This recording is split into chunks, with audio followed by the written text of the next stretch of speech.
Hi students, welcome to English Madhyam. तो आज हम स्टार्ट करने जा रहे हैं एसएससी स्टेनो 2023 के 12 अक्टूबर का शिफ्ट 3। ठीक है, तो चलिए पहला क्लोज से स्टार्ट करते हैं। Cambridge University Press dash no responsibility for the persistence और accuracy of URLs for external और थर्ड पार्टी इंटरनेट वेबसाइट्स।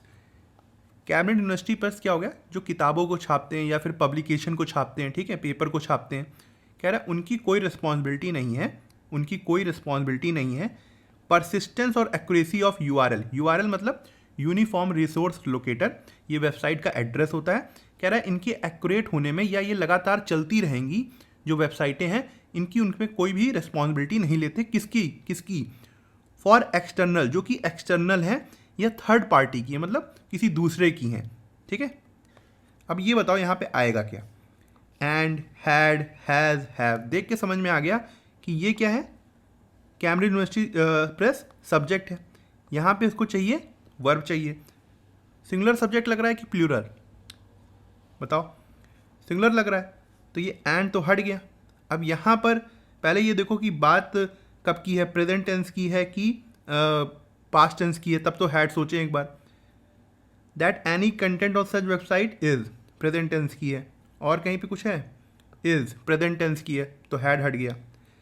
अब हैव और हैज़ में सिंगुलर सब्जेक्ट है, हैव हट गया, बचा क्या, हैज़। अप्रोच क्या होनी चाहिए, पहले उनको हटाओ जो कि एकदम अलग दिख रहे हो। ठीक है, अगर हमने तीन ऑप्शन को हटा दिया तो अगर आंसर आता भी हो या ना आता हो, हमको वो ऑप्शन मिल जाएगा। तो यहां पे क्या होगा, हैज़। यहां तक हो गया। Refer to in dash publication. अब देखो ये जो वेबसाइट कह रहा है कि ये, अब ये वेबसाइट्स के बारे में बता रहा है। रेफर टू, ये क्या एडजेक्टिव फ्रेज है, जो वेबसाइट्स और यूआरएल दिए हुए हैं किसमें, इन पब्लिकेशन, जो पब्लिकेशन उन्होंने छापी है। ठीक है, अब एक चीज ध्यान रखना है यहाँ पर। अब ये बताओ यहाँ पे आएगा क्या, देयर, हेयर, दिस, दैट। ठीक है, अब मैं बता रहा हूँ। देखो देयर, हेयर आप लोगों ने पढ़ाई होगा कि ये क्या होते हैं, एडवर्ब ऑफ प्लेस होते हैं। ठीक है, तो यहाँ पे इस चीज़ का तो कोई मतलब निकल नहीं रहा है, देयर हेयर हट गया। दिस दैट क्या होते हैं, डेमोन्स्ट्रेटिव एडजेक्टिव होते हैं। ठीक है, अब यहाँ पे दैट आएगा कि दिस आएगा। देखो दैट अगर मैं ऐसे बोलूँ, I am talking about that car which was so costly at that time. मैं उस कार के बारे में बात कर रहा हूँ जो कि उस समय बहुत महंगी थी। तो जब मैंने बोला I am talking about that car, तो दैट कार से तुम देखो कि काफ़ी दूर में एक तरीके का डिस्टेंस दिख रहा है ना। मैं यहाँ पे बोल रहा हूँ उस, जब मैंने वो कार देखी थी, तो दैट कार। ठीक, मगर यहाँ पे ऐसा मीनिंग तो आ नहीं रहा है क्योंकि पब्लिकेशन की अभी बात हो रही है, अभी बात हो रही है यहाँ पे। तो ये दैट नहीं लगेगा, यहाँ पे क्या लगेगा, दिस लगेगा, in this publication. And dash guarantee that any content on such website is or will remain accurate और appropriate। अब यहाँ पे क्या आएगा, देखो एक तरीके से यहाँ पे ये दिख गया कि जो कैम्ब्रिज यूनिवर्सिटी है वो रिस्पॉन्सिबिलिटी नहीं लेना चाहती किसी भी थर्ड पार्टी की वेबसाइट की। तो यहाँ पर भी वो कुछ इसी तरीके की बात कर रहा होगा। अब यहाँ पे देखते हैं ऑप्शन, देखो हैव नॉट, नॉट से पता चल गया कि निगेटिव बात है। तो इसका मतलब यहाँ पे वो कहना चाह रहे होंगे कि हम कोई भी गारंटी नहीं लेते हैं कि वो जो आपको वेबसाइट है वो एक्यूरेट होंगी या अप्रोप्रिएट होंगी, ठीक होंगी। ठीक है, वो गारंटी नहीं लेना चाहते हैं। ठीक है, कौन गारंटी नहीं ले रहा है, कैम्ब्रिज यूनिवर्सिटी प्रेस वाले नहीं ले रहे हैं। ये क्या है, सिंगुलर सब्जेक्ट है, यहाँ पे क्या आना चाहिए, सिंगुलर वर्ब आनी चाहिए। क्यों आनी चाहिए भाई, देखो पिछली कल वाली क्लास जिसने भी देखी थी उन्होंने कोऑर्डिनेटिंग कंजंक्शन देखा था, फैन बॉयज देखा था, उसमें ए क्या था, एंड था। सेपरेटर लगा हुआ है, ये देखो ध्यान से देखो, और ये एंड लगा हुआ है, ये क्या है, कोऑर्डिनेटिंग कंजंक्शन है। कोऑर्डिनेटिंग कंजंक्शन किसके लिए यूज होते हैं, मैंने कल ही बताया था कि इंडिपेंडेंट क्लॉज को जोड़ते हैं। ठीक है, इंडिपेंडेंट क्लॉज क्या होते हैं, सब्जेक्ट वर्ब के साथ जो सेंटेंस होते हैं। इसका सब्जेक्ट, इस क्लॉज का यहाँ से लेके यहाँ तक तो ये सब्जेक्ट हो गया, यहाँ पे हम लोग ने वर्ब लग दी थी, हैज़ लग दिया था। ठीक है, यहाँ पे सर डायरेक्टली यहाँ पे तो वर्ब दिया हुआ है, मगर आप तो कहते हैं कि एंड के पहले जैसा होना चाहिए, बाद में वैसा होना चाहिए। यहाँ तो सर सब्जेक्ट ही नहीं है। ये कैम्ब्रिज यूनिवर्सिटी प्रेस यहाँ दोबारा क्यों नहीं लिखा है इन्होंने, भाई देखो जब दो सब्जेक्ट होते हैं किसी भी इंडिपेंडेंट क्लॉज के तो उसको रिपीट नहीं किया जाता। ठीक है, ना तो अजीब सा लगता है, बार बार वही चीज़ रिपीट नहीं की जाती। ठीक है, तो क्या होगा यहाँ पे बिना सब्जेक्ट के भी काम चल जाएगा। ठीक है, यहाँ तक बात समझ में आई। अब कैम्ब्रिज यूनिवर्सिटी प्रेस क्या है, सिंगुलर सब्जेक्ट है, वर्ब कैसी लगेगी, सिंगुलर सब्जेक्ट लगेगी। हम लोग ने अभी यहाँ देखा था कि इज लगा हुआ है, इज लगा हुआ है प्रेजेंट टेंस में, इसका मतलब जो भी वर्ब आएगी वो प्रेजेंट में आएगी। यहाँ तक बात समझ में आ गई। हैव प्लूरल है, हटाओ। डू प्लूरल है, हटाओ। डिड पास्ट है, हटाओ। लो अपने आप मिल गया। Does not. समझ में आ रही है बात कि अगर हम थोड़ा सा भी देख लें तो हम 3 ऑप्शन हटा सकते हैं और चौथे ऑप्शन में टिक लगा सकते हैं। ऐसा आप पेपर में और मॉक में ट्राई करेंगे। ठीक है, कभी कभार नहीं समझ में आता है, सही में नहीं समझ में आता है कि क्या भरना चाहिए, तो उन 3 ऑप्शन को हटाओ जो हटा सकते हो। ठीक है, एटलीस्ट 2 तो हटाओ, फिर 2 में काम करना रह जाएगा। बात समझ रहे हो मेरी? तो यहाँ पे क्या होगा, डजंट गारंटी। भाई सिंगुलर के साथ डज आता है, प्लूरल के साथ डू आता है। ठीक है, और डज डू के बाद, डिड के बाद वर्ब की कौन सी फॉर्म आती है, वर्ब की फर्स्ट फॉर्म आती है। ठीक है, यहां तक हो गया। अब ये देखो, information dash prices travel time tables and other factual dash given in this work is correct at the time of first printing. तो कह ये रहा है कि जो इंफॉर्मेशन है किसकी, प्राइजेस की, ट्रेवल टाइम टेबल्स की, या फिर और भी जो भी चीज़ इंफॉर्मेशन है, फैक्चुअल इंफॉर्मेशन है इस काम में, वो तब तक करेक्ट है जब तक पहली प्रिंटिंग थी। जब तक पहली प्रिंटिंग है तब तक ही करेक्ट है, उसके आगे की वो जिम्मेदारी नहीं लेते। अब ये बताओ यहाँ 4th ऑप्शन में आएगा क्या, regarding, concern, related, obstructing. Information obstructing, obstructing का मतलब क्या होता है, बाधा डालना। ठीक है, ऑब्स्ट्रक्ट करना, तो ये मतलब तो निकल नहीं रहा है वो। इंफॉर्मेशन किसकी, प्राइजेस की, ट्रेवल टाइम टेबल्स की, तो ये हट गया। इंफॉर्मेशन रिलेटेड प्राइज, चलो ये हो सकता था मगर क्यों नहीं है अभी आगे बताता हूं उसको। Information concern prices travel time tables, देखो कंसर्न का मतलब पता है क्या होता है, कंसर्न का मतलब होता है जैसे कि आप अगर किसी चीज़ में इन्वॉल्व हैं, ठीक है, इन्वॉल्व हैं या फिर चिंतित हैं किसी चीज़ को लेकर। अगर इसका मैं सेंटेंस बनाऊं, all parties concern agreed to the new terms. ठीक है, इसमें देखो ये जो ऑल पार्टी कंसर्न है, जो पार्टी इन्वॉल्व है उसमें, जो पार्टीज इन्वॉल्व हैं वो नए टर्म के लिए मान गई। एक तरीके तो ये हो गया कंसर्न। दूसरा तरीका होता है कि जैसे she was concern about her son's health, मतलब वो अपने जो उसका लड़का था उसके हेल्थ के लिए लेकर चिंतित थी। ठीक है, तो यहाँ पे ये जो कंसर्न आ रहा है मतलब वो आ रहा है वरीड, चिंता का। यहाँ पे ऐसा कोई मतलब आ नहीं रहा, इंफॉर्मेशन कंसर्न, तो ये हट गया। अब बात आती है रिगार्डिंग या रिलेटेड, ऑब्स्ट्रक्टिंग भी हट गया। रिगार्डिंग जो है वो एज अ प्रीपोजिशन है। क्या है, प्रीपोजिशन है। रिगार्डिंग क्या है, प्रीपोजिशन है। ये जो prices, travel time tables and other factual देख रहे हो, ये क्या है, इसके हैं प्रीपोजिशनल ऑब्जेक्ट। ऑब्जेक्ट चाहे कितने भी लगा लो कोई दिक्कत नहीं है। ठीक है, तो ये हो गया प्रीपोजिशन, तो ये यहाँ पे सही बैठ रहा है। रिलेटेड क्यों नहीं हो सकता, इंफॉर्मेशन रिलेटेड, अगर रिलेटेड टू होता तो हो जाता। क्यों, क्योंकि ये पूरा होता है एडजेक्टिव फ्रेज। इसका मतलब होता है रिलेटेड टू का मतलब कि उससे जुड़ा हुआ, एक तरीके से बताता है कि क्या चीज़ रिलेट हो रही। तो इंफॉर्मेशन रिलेटेड टू होता तो सही होता, मगर यहाँ दिया नहीं है तो ये भी गलत। रिगार्डिंग प्राइस, इंफॉर्मेशन किसकी, प्राइजेस की, ट्रेवल टाइम टेबल्स की और अदर फैक्चुअल डैश क्या होगा। अब ये अदर फैक्चुअल वो दिया हुआ है, एडजेक्टिव दिया है। इलस्ट्रेशन, इसका मतलब यहाँ पे एडजेक्टिव दिया है तो यहाँ पे नाउन आनी चाहिए, इसीलिए देखो IUN AL, material as a noun भी काम करता है। इसलिए ये मत सोचना कि EL लगा है तो ये सिर्फ एडजेक्टिव है। ठीक है, ये नाउन है, सब्सटेंस। क्या आएगा, इलस्ट्रेशन, कोई डायग्राम होता है जो कुछ बता रहा होता है या फिर कुछ पिक्चर होती हैं जो कुछ बता रही होती हैं, तो ये तो मतलब आ नहीं रहा यहाँ पे। ओपिनियन हो गया आपके व्यूज़, आपकी राय, ये भी मतलब नहीं आ रहा। सीधी सी बात है, यहाँ पे इन्फॉर्मेशन आएगा, सबको पता चल रहा है, ठीक है। Other factual information given in this work is correct at the time of first printing. यहाँ तक समझ में आया? कोई दिक्कत? आगे बढ़े अब। तो सेकंड क्लोज टेस्ट स्टार्ट करते हैं। Dash there are numerous products available for customers to select from whether they are using physical store or dash online shopping platform.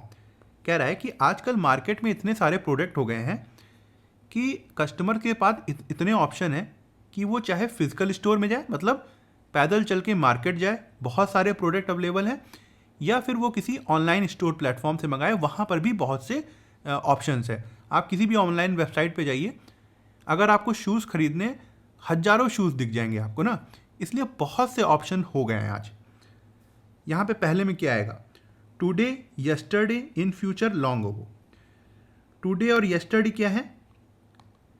Adverb of time. Long ago भी क्या है? Adverb of time. In future क्या है? देखो इन से start हो रहा है ना, तो प्रीपोजिशनल फ्रेज, ठीक। यहां पे क्या आएगा? अब यस्टरडे और टुडे या लॉन्ग अगो, अगर पास्ट की बात होगी तो यस्टरडे होगा, लॉन्ग अगो होगा। मगर क्या यहां पर पास्ट की बात हो रही है? अब देखते हैं। Whether they are present tense, और कहीं भी प्रेजेंट टेंस है, यूजेस प्रेजेंट टेंस, फिर से आर प्रेजेंट टेंस, इसका मतलब प्रेजेंट टेंस की बात हो रही है। तो लॉन्ग अगो बहुत पहले, ये बात खत्म हो गई। यस्टरडे कल, ये भी खत्म हो गया। इन फ्यूचर की तो बात हो ही नहीं रही है, यहाँ पे हो रही है प्रेजेंट की। तो पहला ऑप्शन क्या होगा हमारा? Today. Whether they are using a physical store or dash online shopping platform, क्या आएगा यहाँ पर? And, the, in, a. ये देखो यहाँ पे ये शॉपिंग क्या है? नाउन है। प्लेटफॉर्म क्या है? नाउन है। कंपाउंड नाउन बोल लो, या फिर इसको एक और चीज़ बोल सकते हैं, जैसे ये प्लेटफॉर्म क्या हो गया? हेड नाउन हो गया, और ये शॉपिंग होता है मॉडिफायर जो पूरा कंप्लीट कर रहा होता है। ऑनलाइन यहाँ पे एडजेक्टिव है, यहाँ पे आर्टिकल किसके साउंड के हिसाब से आएगा? क्योंकि इसके पीछे लगा हुआ है, तो ऑनलाइन के हिसाब से आएगा। अब ऑनलाइन मैंने बताया था आपको कि ए और एन कैसे लगते हैं? आ ई उ ए आए ओ आओ, ये क्या है? वॉवल साउंड है। जब भी साउंड वॉवल आएगा तो एन लगेगा, नहीं आएगा तो ए लगेगा। द यहाँ पे नहीं लग सकता, क्यों? क्योंकि शॉपिंग प्लेटफॉर्म बोला है, कोई स्पेसिफिक प्लेटफॉर्म नहीं बोला है। जैसे फ्लिपकार्ट, अमेजन, ये सब प्लेटफॉर्म नहीं बोले उसने, ठीक है। हमको नहीं पता कि कौन सा स्पेसिफिक है, तो दा तो गया। इनका कोई मतलब नहीं है, यहाँ पे लगेगा ए या फिर एन। ऑनलाइन ऑ निकल रहा है, क्या निकल रहा है? ऑ। ये क्या हो गया? वॉवेल साउंड हो गई, तो यहाँ पे क्या लगेगा? एन लगेगा, ठीक है। ऑलमोस्ट एवरी प्रोडक्ट और brand has its own USP, packaging, color combination and more as marketing tactics which it uses to market itself to the customers in a dash manner।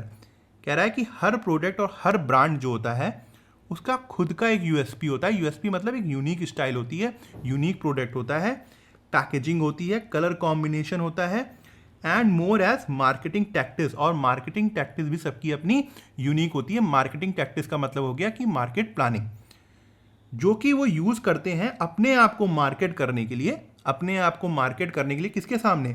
Customer, ग्राहक के सामने, इन a dash manner. अब देखते हैं पहले third में क्या आएगा।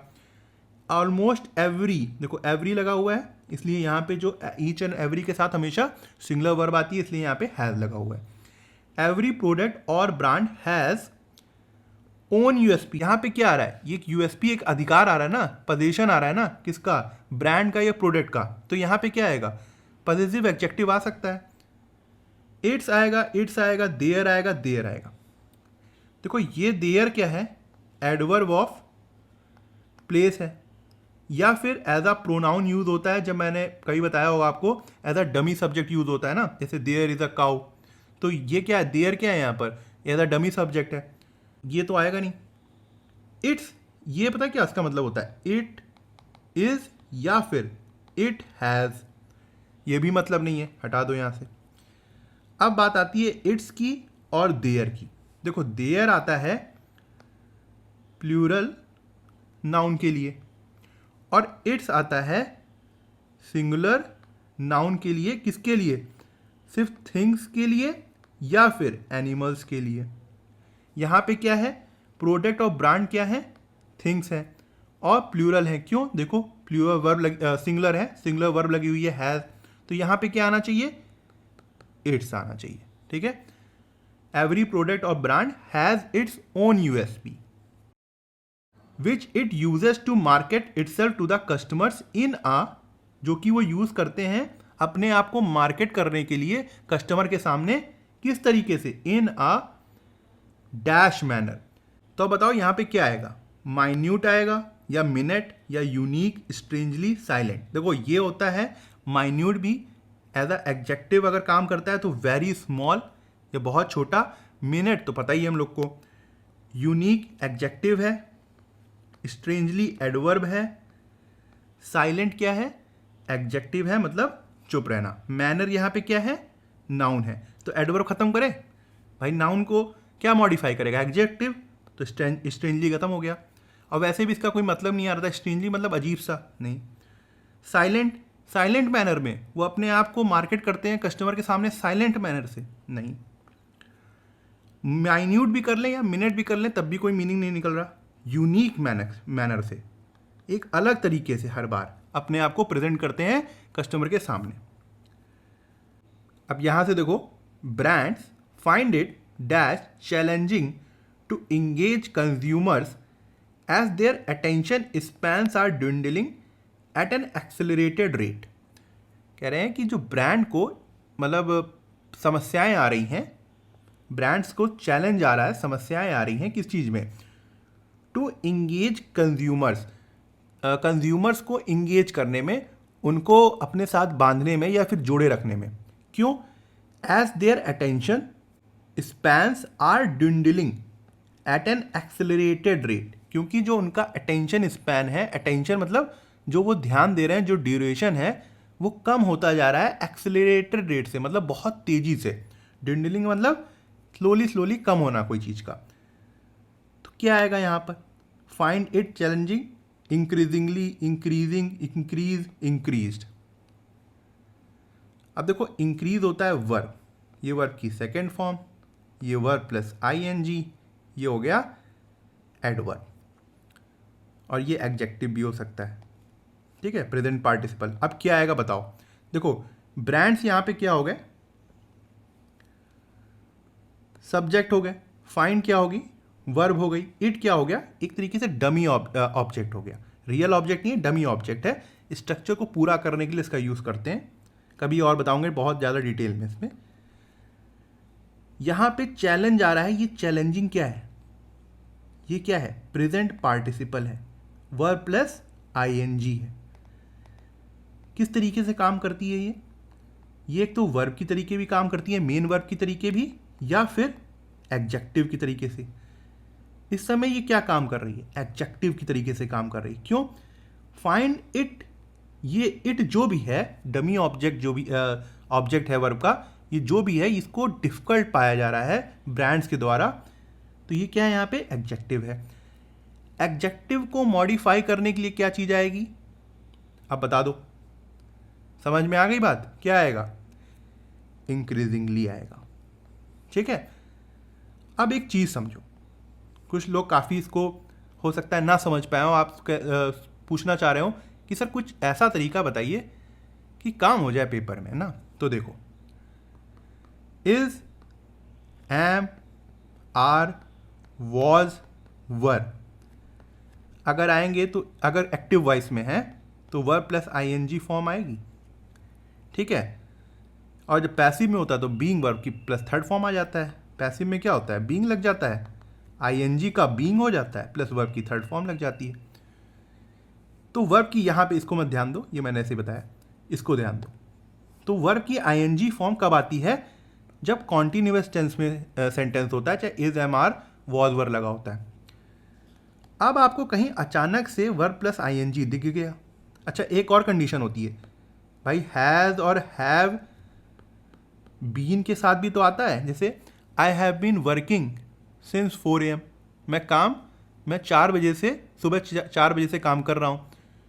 तो यहाँ हैव बीन और हैज़ बीन भी अगर ना दिखे, सिर्फ वर्ब की प्लस आईएनजी फॉर्म दिखे, तो इसका मतलब क्या होगा कि ये verb as a present participle काम कर रहा है। इसका मतलब ये हुआ कि ये एडजेक्टिव की तरह काम कर रहा है। ठीक है, अब देखो मैंने पहले भी आपको बताया था कि अगर वर्ब प्लस आईएनजी है तो इसके दो तरीके हो सकते हैं। एक तो ये जेरेंड बन सकता है ना। जेरेंड क्या होते हैं? जो कि सब्जेक्ट या ऑब्जेक्ट बन सकते हैं, इनको हम नाउन भी कहते हैं। या फिर ये बन सकते हैं प्रेजेंट पार्टिसिपल। ये किस तरीके से बन सकते हैं? ये एडजेक्टिव के रूप में बन सकते हैं। ठीक, अब देखो इस वर्ब आईएनजी को अगर हम यहां पे सिर्फ ऐसे लिखते हैं वर्ब प्लस आईएनजी का हमने कपड़ा पहना दिया, तो अब ये दो तरीके से दिख रहा है। एक तो जेरेंड की तरीके से दिख रहा है और एक प्रेजेंट पार्टिसिपल की तरीके से दिख रहा है, मगर इसकी आत्मा तो वर्ब की है। और वर्ब को मॉडिफाई करने के लिए क्या चाहिए? एडवर्ब चाहिए। अगर वर्ब ट्रांजिटिव है, ट्रांजिटिव वर्ब कौन सी होती हैं? जो ऑब्जेक्ट लेती हैं। इनट्रांजिटिव वर्ब कौन सी होती हैं? जो ऑब्जेक्ट नहीं लेती। अगर वर्ब ट्रांजिटिव है तो यहां पर ऑब्जेक्ट भी हो सकता है इसका, है ना।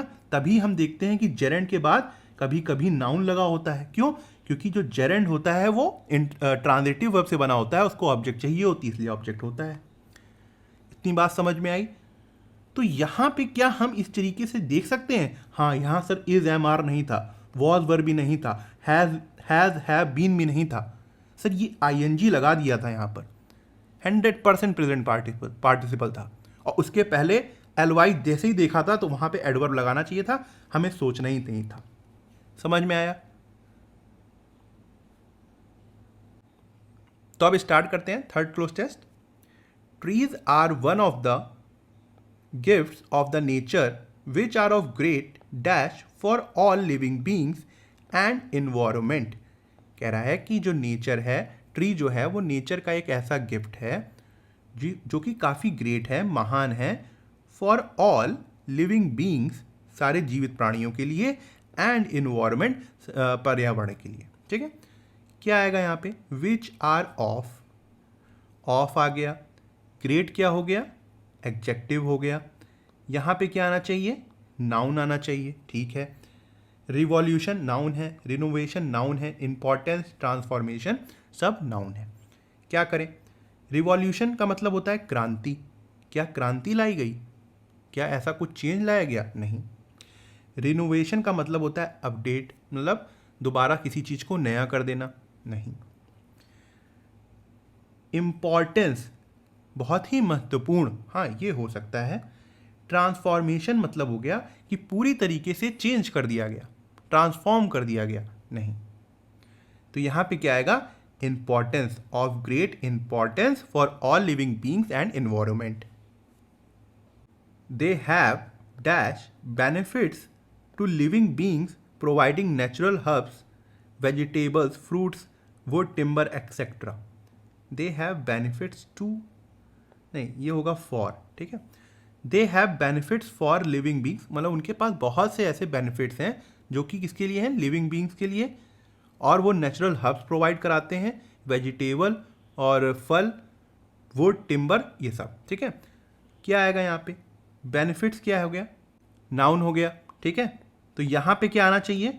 एडजेक्टिव आना चाहिए। एम्पल एडजेक्टिव है, लेस भी एडजेक्टिव है, माइनर भी एडजेक्टिव है, और एक्यूट भी एडजेक्टिव है। ठीक है, लेस बेनिफिट नहीं होगा, निगेटिव टोन है। माइनर, माइनर देखो एक तो 18 साल से कम लोगों को बोलते हैं, और दूसरा बात होती है कि जो इम्पॉर्टेंट नहीं होता ना, इसको हम बोल सकते हैं अनइम्पॉर्टेंट, ये भी नहीं होगा। एक्यूट का मतलब होता है शार्प, जैसे शार्प नाइफ होती है, ठीक है, धारीदार, तो ये भी चीज़ नहीं है। एम्पल मतलब काफ़ी, मोर देन एनफ, ठीक है, इतना कि काफ़ी होगा वो। तो यहाँ पे आ रहा है मीनिंग एम्पल का, they have ample benefits for living beings providing natural herbs, vegetable, fruits, wood, timber etcetera.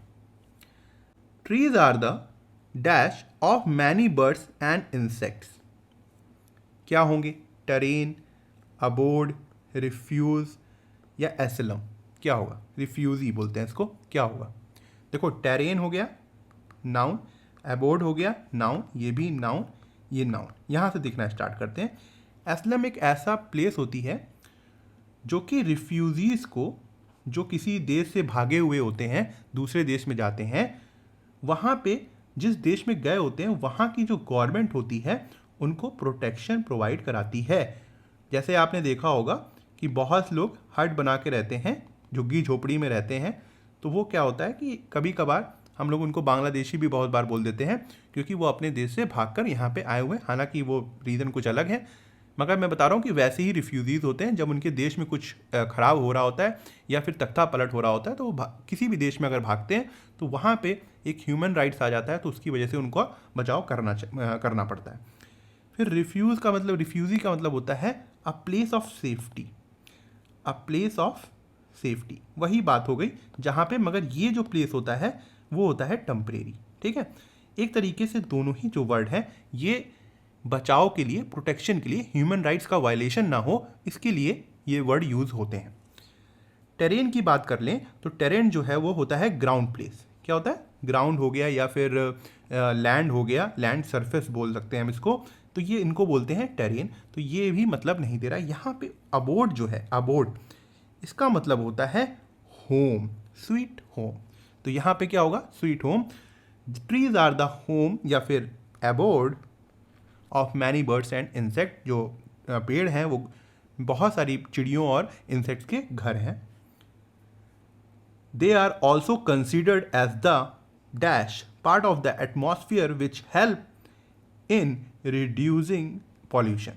ठीक है, कह रहे हैं कि ये जो है इनको एज अ पार्ट एटमॉस्फेयर का कंसीडर किया जाता है, माना जाता है, जो कि हेल्प करते हैं पॉल्यूशन को कम करने में। ठीक है।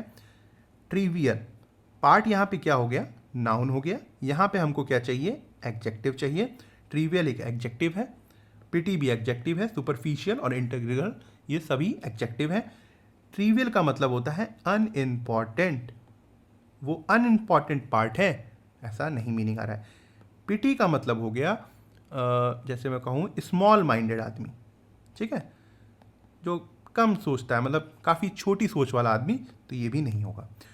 सुपरफिशियल, सुपरफिशियल का मतलब ये होता है कि किसी चीज़, जैसे ये पानी हो गया, तो इसकी सतह के ऊपर जो चीज़ है तो सतह के ऊपर, या फिर अगर हम थिंकिंग की बात करें तो बहुत ज़्यादा गहरा ना सोचना, सिर्फ ऊपर ही ऊपर से हल्का हल्का सोच लेना, या फिर जैसे मैथ्स लगा रहे हो तो ऊपर ही ऊपर वाले कॉन्सेप्ट देख लिए, बहुत अंदर तक नहीं गए, उसको बोलेंगे सुपरफिशियल। इंटीग्रल, इंटीग्रल का हो गया जैसे अभिन्न अंग, जैसे हम लोग कहते नहीं है Kashmir is a integral part of India, तो जो कश्मीर है वो भारत का अभिन्न अंग है। तो वही कह रहा है कि जो पेड़ है वो अभिन्न अंग है, integral part of the atmosphere है, जो कि पॉल्यूशन कम करने में सहायता करते हैं। तो यहाँ पे क्या होगा? Integral part. ठीक है।